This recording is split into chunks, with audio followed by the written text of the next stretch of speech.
The flight was supposed to be simple. My wife and I had carefully booked the window seat months in advance so she could enjoy the breathtaking daytime view above the clouds. But the moment we stepped onto the plane, trouble started brewing. A woman, the kind of entitled passenger you'd recognize instantly, stood right in the aisle beside our row. She tapped on my wife's shoulder with a smug smile and demanded, "That's my seat, move." It wasn't her seat. The boarding passes were clear, but she didn't care. She didn't ask politely, didn't request a seat swap, she demanded it. Her sharp tone turned heads, and passengers nearby fell silent, waiting to see what would happen next. My wife, startled but firm, explained that she had paid for the window seat. That's when the woman raised her voice and tried to make it a public spectacle. "Young people should respect older women," she said loudly, as if age gave her the right to steal someone else's place. She folded her arms and refused to sit anywhere else. The flight attendant tried to calm her down, but she snapped, accusing the crew of mistreating her. I could see my wife's hands trembling. She hated confrontation, but I wasn't about to let her be bullied.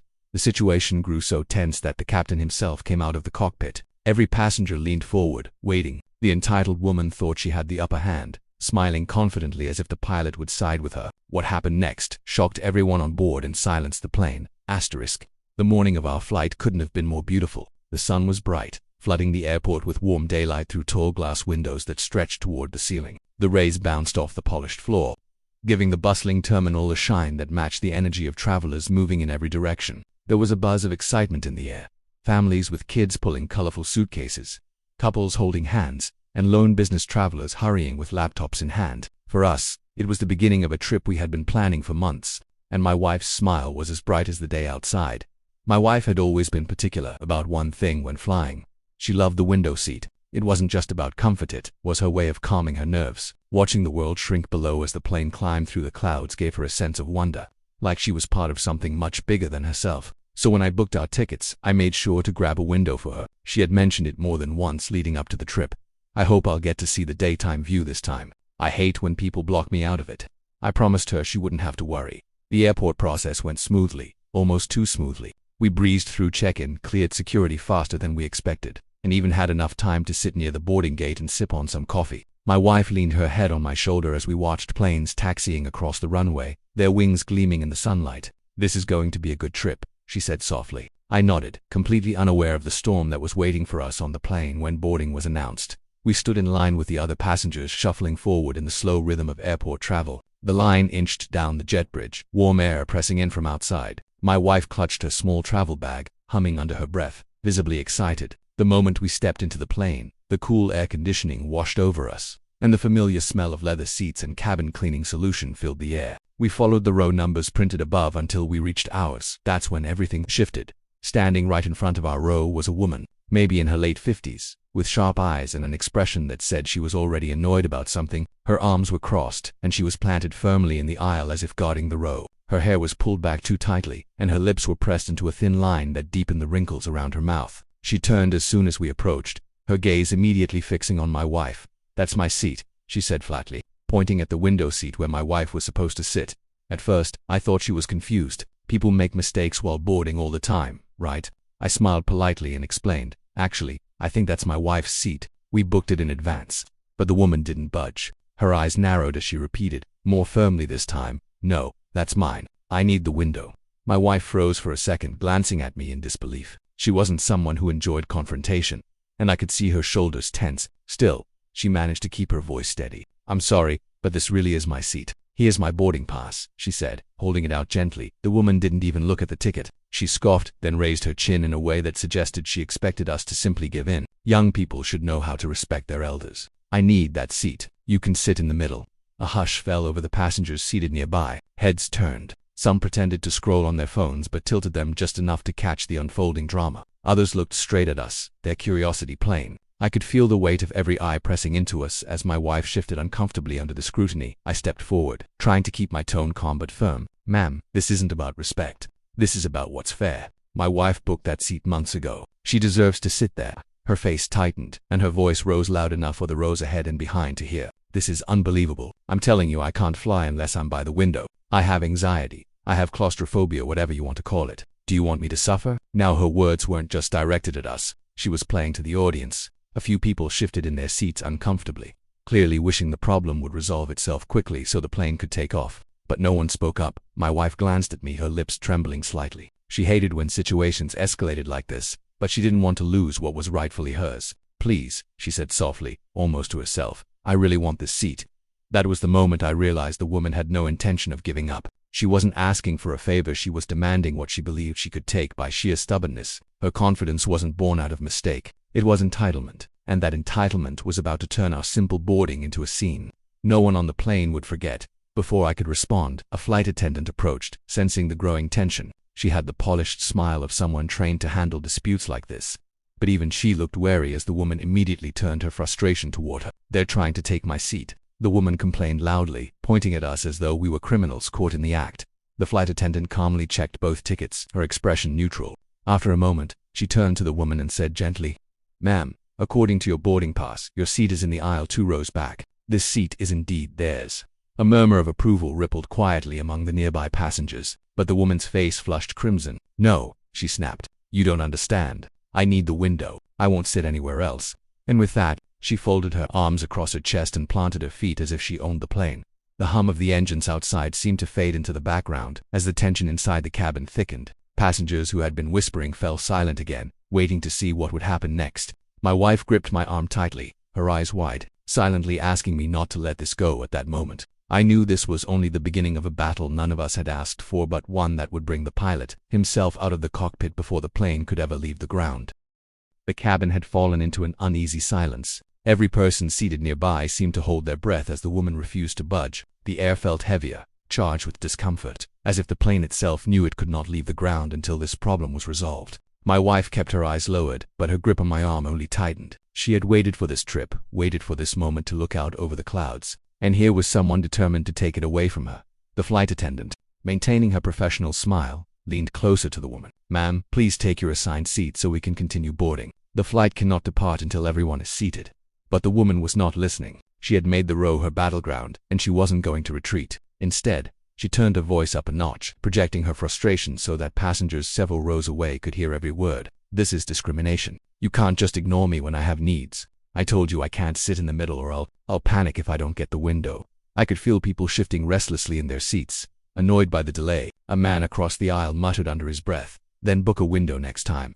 A woman behind us sighed heavily, clearly losing patience, but no one dared speak too loudly. On planes, disputes like this can spiral quickly, and no passenger wanted to get dragged in. The flight attendant's patience was thinning, though her tone stayed calm. "Ma'am, I understand your concern, but your boarding pass clearly states that your seat is 2 rows back. If you needed a specific seat, that should have been requested at booking. This one belongs to her."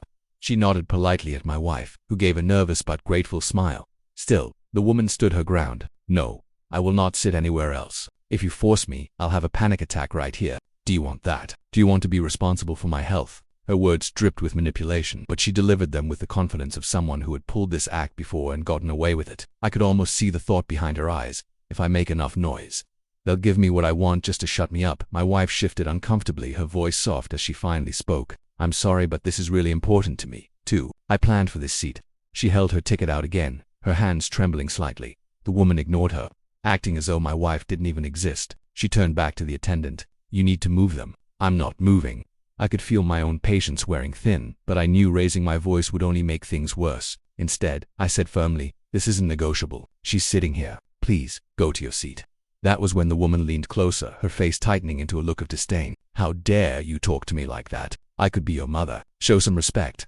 I stared back at her, realizing she truly believed her age gave her the authority to take whatever she wanted. The entitlement was staggering, but more than that, it was dangerous. She was willing to hold up an entire flight to satisfy her pride. By now, the line of passengers behind us had slowed, bunching up in the aisle because she refused to move. People were sighing, checking their watches, and whispering angrily. A man carrying a child finally called out, "Can you just sit down already? You're holding everyone up." The woman whipped her head around and glared at him, but before she could reply, the attendant spoke more firmly than before. "Ma'am, this is the last time I'll ask politely. Please sit in your assigned seat. If you refuse, I'll have to escalate this matter to the captain." The mention of the captain seemed to hang in the air. Passengers murmured quietly, some smirking, others raising their eyebrows as if to say, "Well, now she's gone too far." But instead of backing down, the woman doubled down. She raised her voice until it echoed through the cabin. "Good, bring the captain. I'll tell him myself how unfairly I'm being treated. I'll make sure he knows this airline mistreats its passengers." The flight attendant exchanged a quick glance with another crew member, then sighed, clearly realizing she had no choice. She spoke into her radio softly before disappearing toward the cockpit. The second attendant stayed close, keeping an eye on the situation. The woman, meanwhile, smirked as though she had just won. She slid her bag onto the middle seat and perched herself on the armrest, acting as though she belonged there. "You'll see," she said smugly, not even looking at us. "The captain will understand. He'll do the right thing." My wife leaned closer to me, whispering, "I hate this. Everyone's staring. Maybe we should just let her know." I interrupted softly but firmly. "This is your seat. You have the right to it. If we give in, she'll think she can walk over anyone."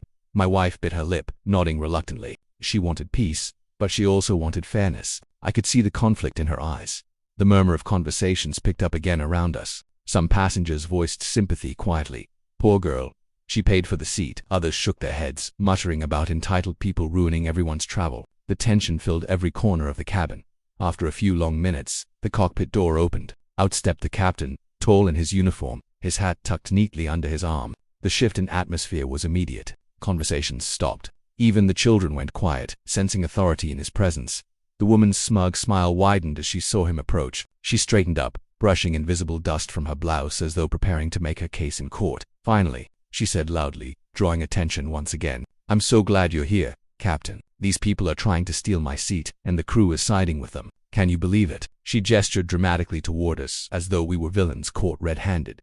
The captain didn't respond right away. He calmly asked for her boarding pass, and she handed it over with an almost triumphant air, as if sure this was the moment her victory would be confirmed. Then he asked for ours, and I handed him both tickets without hesitation. The captain studied them in silence, his expression unreadable. The entire cabin waited, every eye fixed on him. My wife squeezed my hand tightly, her nails digging in, her anxiety rising with each second of silence. Finally, the captain looked up, his voice steady but firm. "This seat belongs to her," he said, nodding toward my wife. "Your seat, ma'am, is in row 17 on the aisle. You need to sit there immediately if you wish to fly today."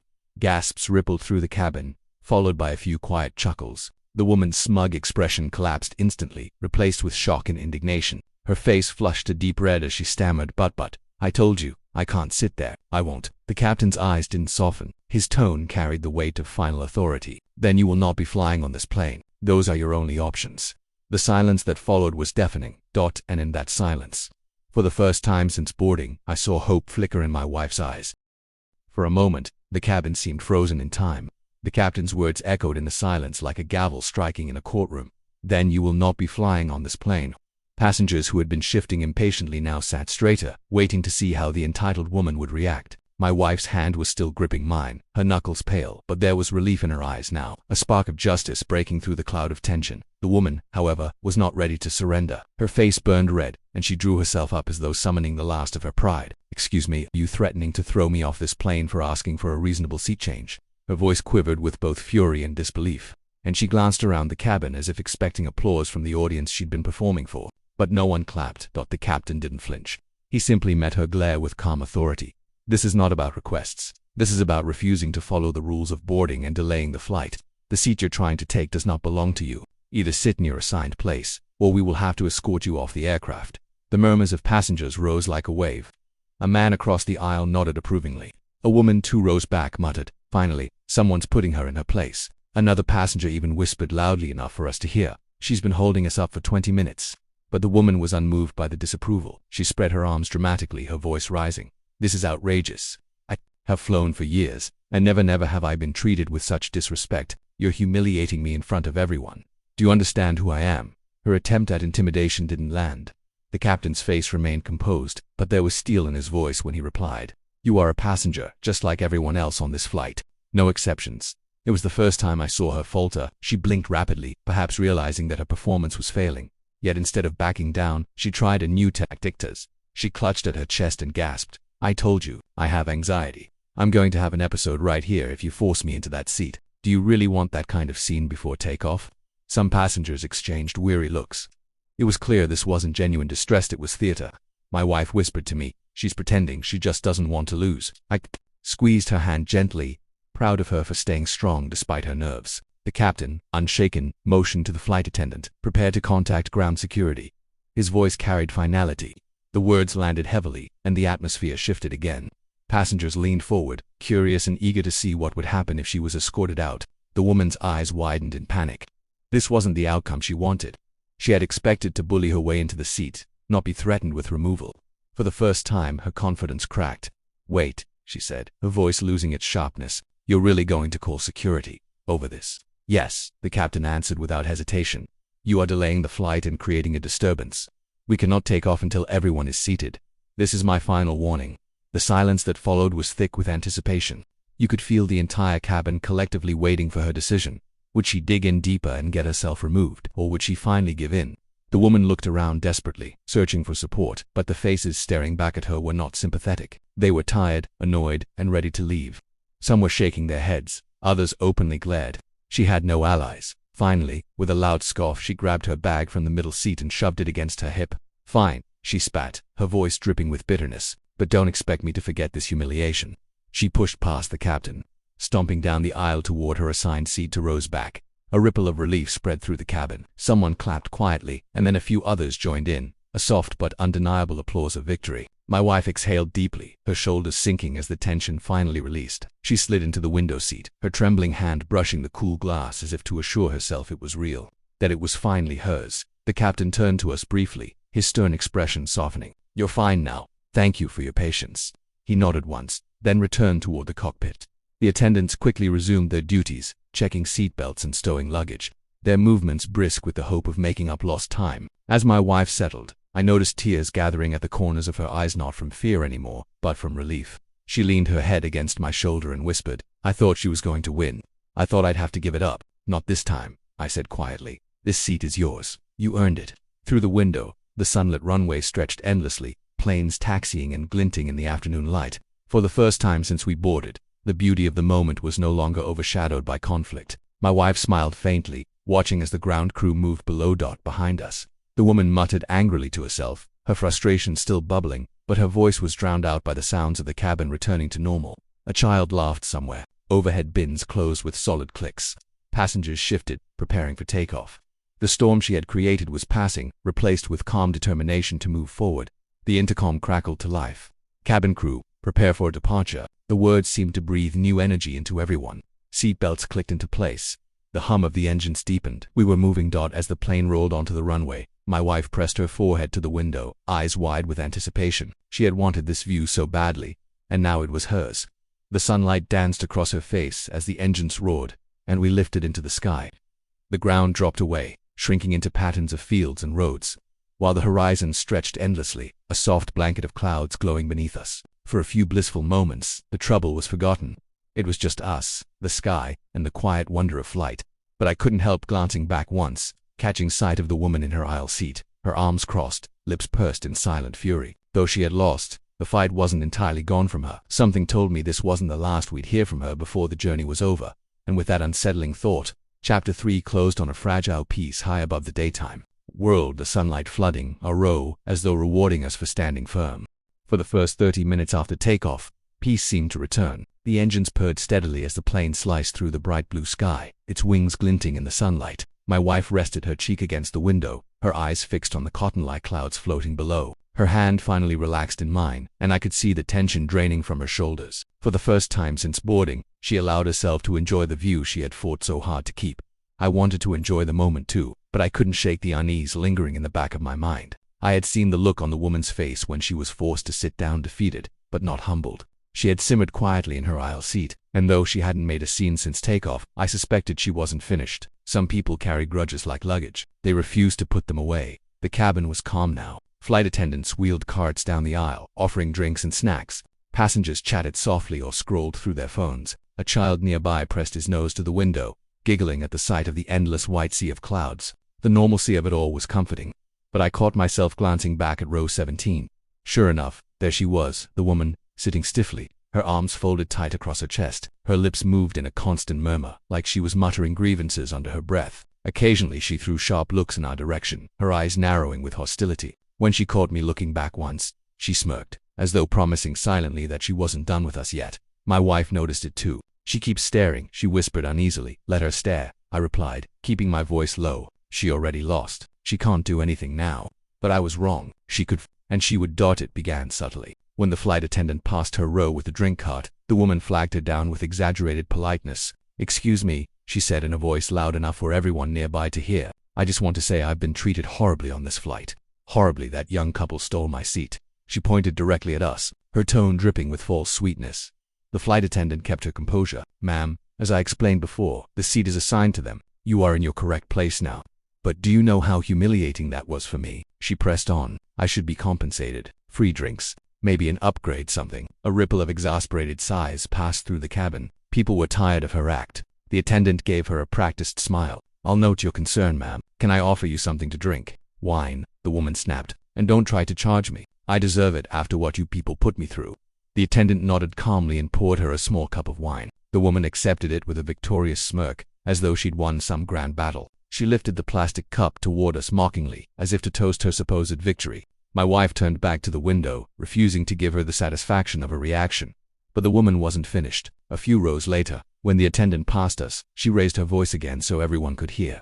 "I don't know how they even got away with it. Young people today have no respect. Taking a seat from someone older, shameful, really disgusting behavior." My wife flinched at the words, but I squeezed her hand reassuringly. "Ignore her," I whispered. "Everyone knows the truth." And it was true. Most passengers had seen the scene at boarding. They weren't fooled. Some even rolled their eyes at her performance. A man across from us muttered, "Lady, give it a rest." Another passenger leaned toward her companion and whispered, not quietly enough, "She's embarrassing herself." Still, she carried on, turning her muttering into a one-woman play. She sighed dramatically, shook her head often, and complained loudly enough to be overheard. She wanted attention, even if it was negative. My wife tried to block it out, focusing on the view outside. The sunlight glittered on the clouds below, casting shadows like mountain ranges across the white expanse. "It's beautiful," she whispered, as if reminding herself why she had fought for the seat.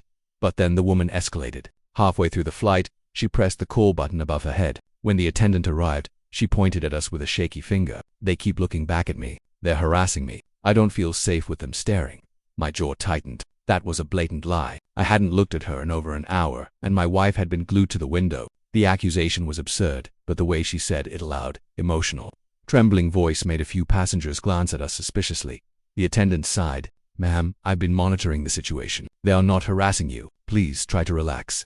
But the woman wasn't satisfied. "So you're going to do nothing while I'm being harassed? This airline is unbelievable." She crossed her arms, shaking her head with exaggerated disgust. The attendant lowered her voice, firm this time. "If you continue to make false accusations, I will have no choice but to report this behavior to the captain."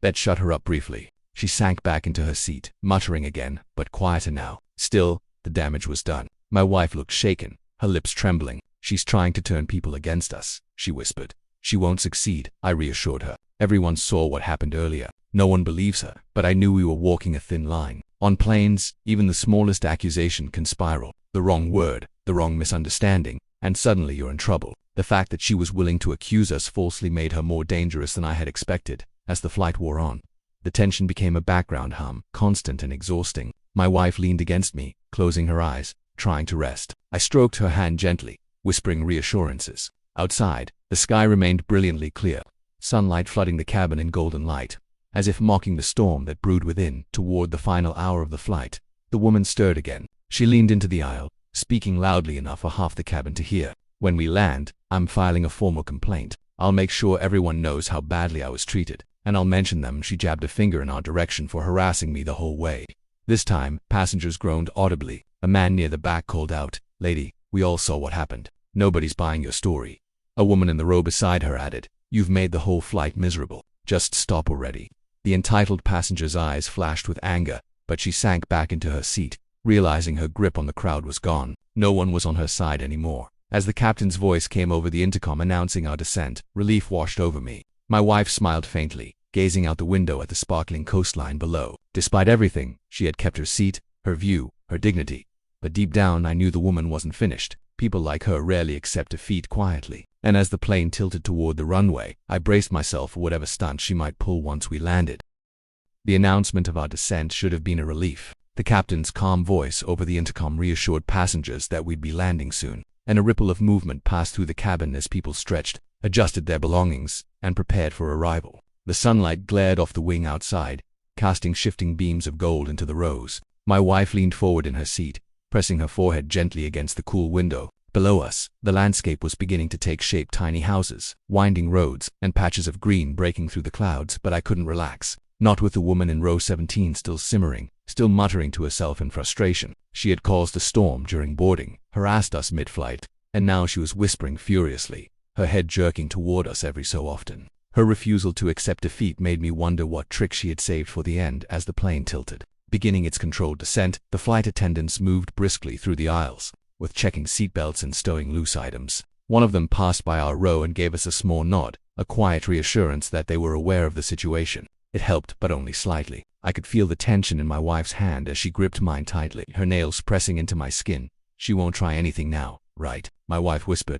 I glanced back toward the woman. She was sitting stiffly, arms crossed, her jaw clenched tight. "Let's just focus on landing," I murmured. But deep down, I wasn't convinced. The engines roared louder as the runway came into sight. The plane descended smoothly, and wheels kissed the ground with a firm thud, bouncing slightly before settling into the familiar rumble of tires speeding along asphalt. Passengers clapped softly, a tradition some still carried. My wife smiled, her face lighting with relief as she looked out at the bright airport stretching across the ground. And that's when it happened. The woman shot up from her seat before the plane had even slowed, ignoring the clear instructions to remain seated with seatbelts fastened. "I have to get off first," she announced loudly, her voice sharp as she shoved at the passenger in her row. "I've been mistreated this whole flight, and I won't be trapped in here a second longer." Gasps rippled through the cabin. The plane was still racing down the runway, brakes screeching as it slowed. A flight attendant rushed forward, her voice stern. "Ma'am, sit down immediately. For your safety and everyone else's, you cannot stand until we come to a complete stop." But the woman wasn't listening. She staggered into the aisle, grabbing seatbacks for balance, her movements jerky and defiant. "Don't tell me what to do. I've been harassed, humiliated, denied my rights. This airline is a disgrace." She pointed at us again, her fingers shaking with fury. "And it's all because of them." The passengers around her had had enough. A man beside her pulled her back slightly, forcing her toward her seat. "Sit down before you get someone hurt," he snapped. A woman behind her added sharply, "You've ruined this flight already. Stop it." The attendants moved quickly, blocking her path down the aisle. Their voices were low but firm, their training evident. "You need to sit down, now. If you refuse, security will be waiting when we park." The woman froze, her eyes darting toward the front of the cabin where the cockpit door remained firmly closed. The mention of security seemed to shake her resolve. She hissed something under her breath, then dropped back into her seat with a loud, exaggerated huff, folding her arms like a sulking child. The rest of the landing was tense but uneventful. As the plane slowed to a crawl and taxied toward the gate, passengers shifted impatiently, ready to escape both the aircraft and the drama. My wife leaned against me, her body trembling with the aftershock of stress. I kissed the top of her head softly. "It's almost over," I whispered.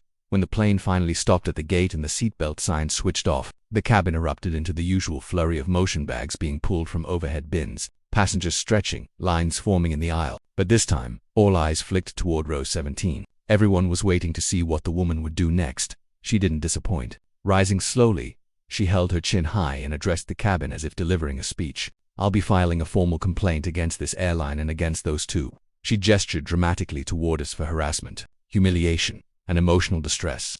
But instead of support, her words were met with groans, laughter, and even applause, not for her, but against her. A man in the aisle clapped sarcastically. "Good luck with that." We all saw the truth. Another passenger muttered, "Lady, you embarrassed yourself." "Not them." Her face flushed crimson, but before she could respond, two uniformed security officers stepped onto the plane, calm, authoritative. They approached her row. "Ma'am, please come with us." Her eyes widened. "What, you're here for me? I'm the victim here." But the officers didn't waver. "The captain requested that we escort you off the plane due to your disruptive behavior."